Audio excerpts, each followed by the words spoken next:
Thank you so much, Santos.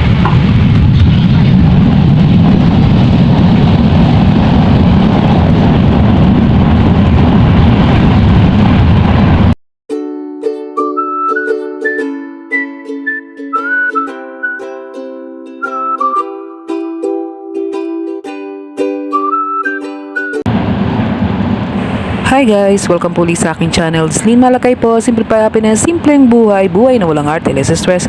Join guys sa aking simpleng vlog for today. Sa magandang buhay po sa ating lahat.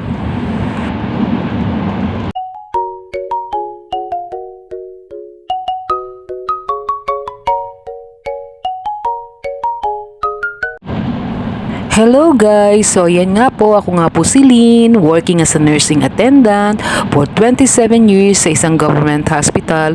So eto nga po, nakasakay po tayo sa LRT kasi nga po night duty po tayo. So 10 o'clock po yung oras ng pasok natin. So guys, ano ba yung pagkukwentuhan na pagsasaluhan natin? So ayan, hanggang 6 AM pa po ako hanggang bukas ng umaga. So ang hirap guys, mahirap kumita ng pera.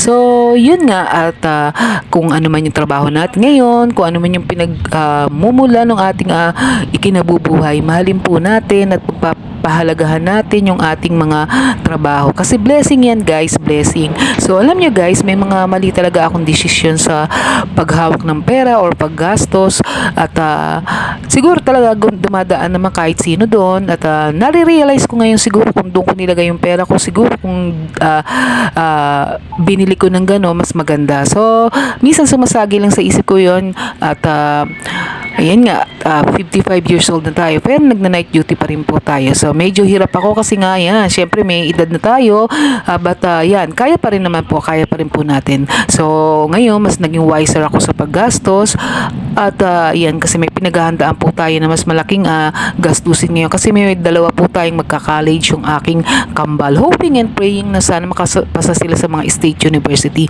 Kaya nga minsan pag nakakakita ako ng alam niyo yung mga waldas, yung mga hindi nagpapahalaga dun sa kanilang kinikita.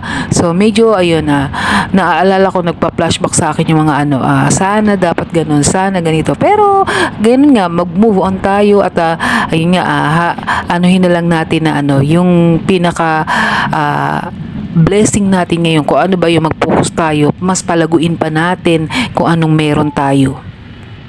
Ang hirap kumita ng pera kasi nga yung magdamag kang dilhat, kahit na antok-antok ka, nasusubsob ka na sa antok, hindi ka naman pwedeng matulog kasi nga yun, working nga po tayo ng night duty po tayo ngayon. So sa mga ayan, hindi naman na maibabalik din yung mga gano'n na mali ka ng gasto sa ganito, na mali ka ng lagay ng pera mo sa ganito. So hindi na maibabalik yun kasi wala na yun eh. So yun nga, dapat mag-focus na lang tayo sa ngayon, kung anong meron nga na kagaya nga nung sabi ko. At alam nyo, marami tayong matututuhan sa buhay at yun, maya apply natin yun. Mas naging wiser ako ngayon. So talagang binabudget ko yung aking pera para hindi tayo ma-short. Kasi alam nyo guys, mahirap yung yung mahirap kumita ng pera, mahirap mawala ng pera kasi wala talaga, kumbaga mahirap pumanap ng mauutangan ngayon kasi nga